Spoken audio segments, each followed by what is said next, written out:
દોસ્તો, જીપીએસસી હવે બદલાઈ ગઈ છે, પરંતુ ઘણા બધા વિદ્યાર્થીઓ જૂની બીબાઢાળ પદ્ધતિથી જ તૈયારી કરી રહ્યા છે.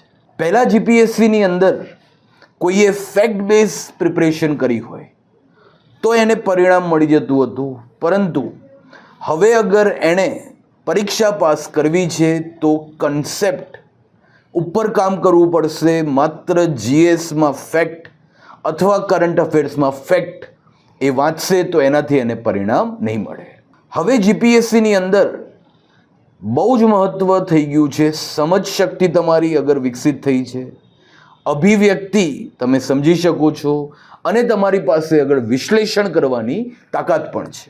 ધ્યાનમાં રાખીએ કે જીપીએસસી પાસ કરવા માટે હવે 4 બાબતો ઉપર કામ કરવું પડશે. પહેલું તો વાંચન પછી પુનરાવર્તન, બીજું કે મોક ટેસ્ટ આપવી, ત્રીજું કે આન્સર રાઇટિંગ ઉપર કામ કરવું, અને ચોથું પ્રીવિયસ યર ક્વેશ્ચન પેપર ઉપર પકડ હોવી જોઈએ. ધ્યાનમાં રાખવાનું છે કે સમજ કેળવીએ તો જ પરિણામ મળે છે.